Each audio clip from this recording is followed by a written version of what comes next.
Civilisation എന്ന് പറയുന്നതാണ് Harappan civilisation എന്ന് പറയുന്നത്. ഇൻഡസ് വാലി സിവിലൈസേഷന്റെ മറ്റൊരു പേരാണ് ഹരപ്പൻ സിവിലൈസേഷൻ എന്ന് പറയുന്നത്. ഏറ്റവും വലിയ സിവിലൈസേഷനാണ് ഹിന്ദു സിവിലൈസേഷൻ എന്ന് പറയുന്നത്. 1.3 കിലോമീറ്റർ സ്ക്വയർ ആണ് ഹിന്ദു സിവിലൈസേഷൻ എന്ന് വെച്ചാൽ 1400 സെറ്റിൽമെന്റ് ആണ്. ഇനി ഹിന്ദു സിവിലൈസേഷൻ എന്ന് പേര് കൊടുത്തത് ആരാണ്? ജോൺ മാർഷാലാണ്. ഹിന്ദു സിവിലൈസേഷൻ എന്ന് പേര് കൊടുത്തത് ആരാണ്? ജോൺ മാർഷാലാണ്. ഇനി ഹിന്ദു സിവിലൈസേഷന്റെ വെസ്റ്റ് ഭാഗത്തിനെ നമ്മൾ പറയുന്ന പേരാണ് സുത്ഗാംഗൻ ദോർ എന്ന് പറയുന്നത്. അത് പാകിസ്ഥാനിലാണ്. ഈസ്റ്റ് സൈഡിനെ പറയുന്ന പേരാണ് അലമഗിർപൂർ എന്ന് പറയുന്നത് ഉത്തർപ്രദേശിലാണ്. നോർത്തിനെ അഫ്ഗാനിസ്ഥാനും സൗത്ത് എവിടെയാണ്? മഹാരാഷ്ട്രയിലുമാണുള്ളത്. വെസ്റ്റ് സൈഡ് സുധാങ്കർ ദോർ പാകിസ്ഥാനിലും, ഈസ്റ്റ് അലമഗർപൂരിലും, നോർത്ത് അഫ്ഗാനിസ്ഥാനിലും, സൗത്ത് മഹാരാഷ്ട്രയിലാണുള്ളത്. ഇനി ആർക്കിയോളജിക്കൽ സർവേ ഓഫ് ഇന്ത്യ 1961 സ്ഥാപിതമാകുന്നത്. വൈസ് റോയ് ആരായിരുന്നു? കാനിങ് പ്രഭു ആയിരുന്നു. സ്ഥാപിച്ചതാരാണ്? അലക്സാണ്ടർ കാനിങ് പ്രഭു. ആർക്കിയോളജിക്കൽ സർവേ ഓഫ് ഇന്ത്യ സ്ഥാപിക്കുമ്പോൾ വൈസ് റോയ് ആരായിരുന്നു? കാനിങ് പ്രഭു ആയിരുന്നു. സ്ഥാപിച്ചതാരാണ്? Alexander Canning ഹബ്ബാണ്.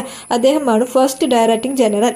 ഇന്ത്യൻ പുരാവസ്തു സ്ഥാപനത്തിന്റെ പിതാവ് എന്നറിയപ്പെടുന്നത് ആരെ തന്നെയാണ്? അലക്സാണ്ടർ കാനിങ്ങിനെ തന്നെയാണ്. അടുത്തത് asiatic society of Bengal. Archaeological survey support ചെയ്യുന്ന ഒരു സ്ഥാപനമാണ് അസ്തറ്റിക്കൽ സൊസൈറ്റി ഓഫ് ബംഗാൾ എന്ന് പറയുന്നത്. 1874 ഇത് സ്ഥാപിതമായത്. ഇത് 1861. ഇനി വില്യം ജോൺസൺ ആണ് ഇത് സ്ഥാപിച്ചത്. ഇനി 1920കളിൽ ഇന്ത്യൻ സിവിലൈസേഷൻ കണ്ടെത്തുമ്പോൾ അതിന്റെ ഡയറക്ടർ ജനറൽ ആരായിരുന്നു? ജോൺ മാർഷാലാണ്. ഹരപ്പൻ സിവിലൈസേഷൻ എന്ന് പറഞ്ഞാൽ ബോൺസ് ഏജ് എന്നാണ് അറിയപ്പെടുന്നത്.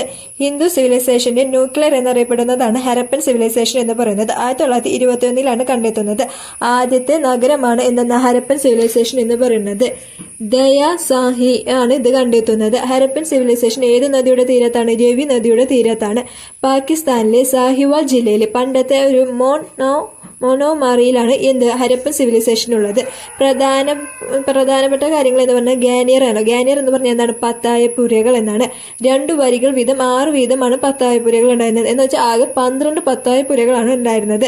അടുത്തത് ശവപ്പെട്ടികൾ ഉണ്ടായിരുന്നു. മാതൃദേവത, ഭീമദേവത എന്നൊക്കെ തെരക്കോട്ട് രൂപങ്ങൾ, കളിമണ്ണിൽ ചുട്ടെടുക്കുന്ന രൂപങ്ങളാണ് തെരക്കോട്ട് രൂപങ്ങൾ എന്ന് പറയുന്നത്. അതേപോലെ തന്നെ അവിടുത്തെ വേറൊരു പ്രത്യേകതയാണ് ഗർഭപാത്രത്തിൽ നിന്നും വൃക്ഷം വളർന്നു വരുന്നത് പോലെയുള്ള ഒരു രൂപം. അടുത്തത് മോഹൻജിദാറോയാണ്. മോഹൻജിദാറോ എന്ന് പറയുന്നത് പാകിസ്ഥാനിലാണ്. ലർക്കാനി ജില്ലയിലെ പാകിസ്ഥാനിലാണ്. വെള്ളപ്പൊക്കം കാരണം നശിച്ചെന്ന് കരുതുന്ന നഗരമാണ് മോഹൻജിദാറോ എന്ന് പറയുന്നത്. 1922 കണ്ടെത്തുന്നത്. ആരാണ് കണ്ടെത്തിയത്? RD ബാനർജിയാണ് കണ്ടെത്തുന്നത്. ഏത് നദിയുടെ തീരത്താണ്? സിന്ധു നദിയുടെ തീരത്താണ്. മൗണ്ട് ഓഫ് ദി ഡെത്ത് എന്നറിയപ്പെടുന്നതാണ് മോഹൻജിദാറോ എന്ന് പറയുന്നത്. ഇതിന് സംരക്ഷണം കൊടുക്കുന്നത് യുനെസ്കോയാണ്. പാരീസ് ഫ്രാൻസിലെ ആണ് യുനെസ്കോയുടെ ഹെഡ് ക്വാർട്ടേഴ്സ് വരുന്നത്. 16 നവംബർ 1945 ആണ് ഇത് സ്ഥാപിതമാകുന്നത്. ഇനി സവിശേഷതകൾ. അവിടുത്തെ സവിശേഷത എന്ന് പറയുന്നത് ഗ്രേറ്റ് ബാത്ത് ആണ്. ഗ്രേറ്റ് ബാത്ത് എങ്ങനത്തെ ഷേപ്പ് ആയിരുന്നു? റെക്ടാങ്കിൾ ഷേപ്പ് ആയിരുന്നു. ഗ്രേറ്റ് ഗ്രാനിയർ എന്ന് പറഞ്ഞാൽ പത്തായപ്പുരകളെയാണ് ഉദ്ദേശിക്കുന്നത്. ഇനി അവിടുത്തെ സീലുകളെ പറ്റി പറയുകയാണ്. യൂണിക്കോം, ഒറ്റക്കൊമ്പുള്ള ജീവി. അത് എവിടെയാണ് കണ്ടെത്തിയിട്ടുള്ളത്? മോഹൻജിദാരോയിലാണ് യൂണിക്കോം, മൃഗങ്ങളുടെ സീല്.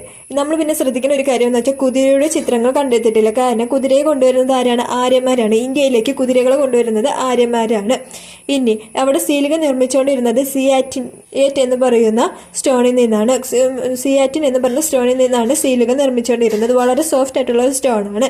ടെറക്കോട്ട് നിർമ്മിച്ചിട്ടുള്ളത് ഈ സിയാറ്റിൻ ടെറക്കോട്ട് എന്നിവയുള്ള സ്റ്റോണുകൾ കൊണ്ടാണ് സീലുകൾ നിർമ്മിച്ചിട്ടുള്ളത്. സീലുകളുടെ ആകൃതി എന്ന് പറയുന്നത് ചതുരം, വൃത്തം, അതേപോലെ തന്നെ തടിയുള്ള പുരോഹിതന്റെ സീലൊക്കെ കണ്ടുപിടിച്ചിട്ടുള്ളത് എവിടെയാണ്? മോഹൻജിദാരോയിലാണ്.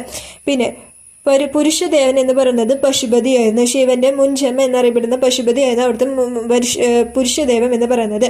പിന്നെയുള്ള പ്രത്യേകതയാണ് മദർ ഗോഡ്നെസ്, ഗോൾഡൻ പ്രസൻസ്, പരുത്തി കൃഷിയാണ് അവർ ചെയ്തിട്ടുണ്ടായിരുന്നത്. ഡാൻസിങ് ഗേള്, പ്രോട്ടോ ഹിസ്റ്ററി എന്നാണ് ഇതിനെ അറിയപ്പെടുന്നത്. ഇനി പ്രോട്ടോ ഹിസ്റ്ററി എന്ന് പറഞ്ഞാൽ ആർക്കിയോളജിക്കൽ തെളിവുകളുടെ മാത്രമുള്ളതിനെയാണ് പ്രീ ഹിസ്റ്ററി എന്ന് പറഞ്ഞത്. ആർക്കിയോളജിക്കൽ തെളിവുകൾ മാത്രമുള്ളതാണ് പ്രീ ഹിസ്റ്ററി എന്ന് പറഞ്ഞത്. 2 തരത്തിലുള്ള തെളിവ് എന്ന് വെച്ചാൽ ആർക്കിയോളജിക്കൽ തെളിവുകളും വേണം, റിട്ടേണിക്കൽ എവിഡൻസും ഉണ്ടെങ്കിൽ അതിനെ നമ്മൾ എന്തെന്ന് പറയും? കണ്ടിയെങ്കിലും ആർക്കിയോളജിക്കൽ എവിഡൻസിന്റെ അടിസ്ഥാനത്തിൽ മാത്രം പറയുന്നതിനാണ് പ്രോട്ടോ ഹിസ്റ്ററി എന്ന് പറയുന്നത്. Pre history, proto history.